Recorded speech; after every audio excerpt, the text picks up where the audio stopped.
Hi there, my name is Elia. I am going to be recording this for my course reflection video for Digital Sculpting 1 with Hannah.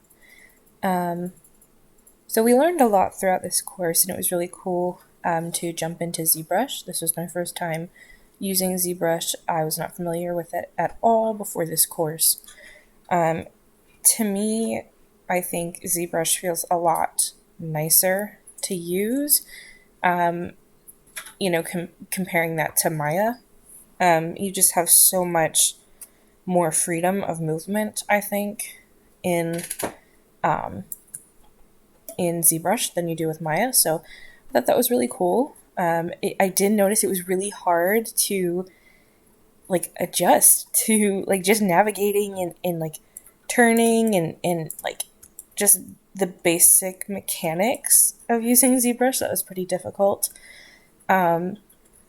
But I think overall the biggest thing that I learned throughout this course, so obviously we went over different brushes to use, the main ones being, the absolute main one being the move tool.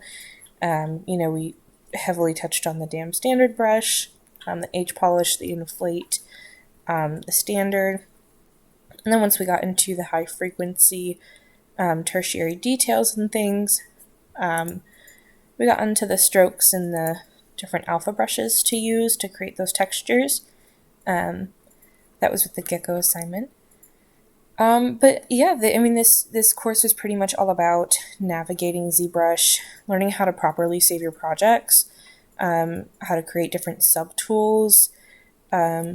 We learned a lot about the Z remesher and remeshing your project and all of that good stuff. So it was a lot to learn, but it was good information. I feel like I have a good understanding of the basics now. And yeah, I feel a lot better using it and approaching ZBrush to create something. I will say something I noticed, or something I felt strongly throughout the course of this class was that, I think usually you would start off pretty weak and then improve as you go through the course because, practice makes perfect. Not perfect, but practice makes improvement. But I think actually I digressed a little bit in my sculpts.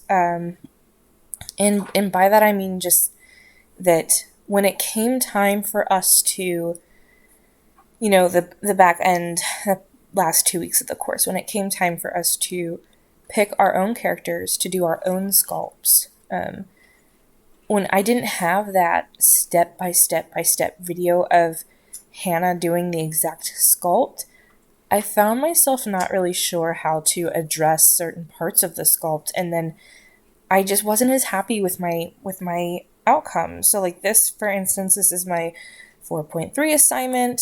After I took Hannah's advice for the hair and things like that, added more detail, took the advice from 4.1.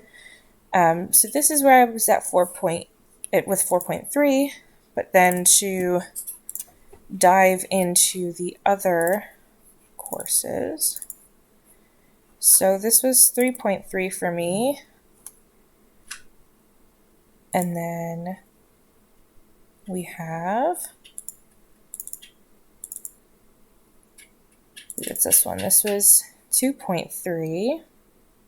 So just a lot of shakiness. I see a lot of shakiness, bumpiness. I know Hannah said that it's really good to do as much as you can with lower subdivisions before moving on because that'll create a smoother outcome for you.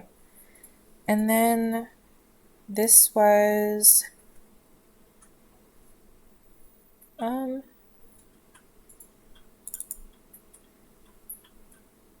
this was 1.1. But yeah, so basically, I don't know, maybe I did improve. I don't know. I think I just felt better when I had the step-by-step video to reference and go by.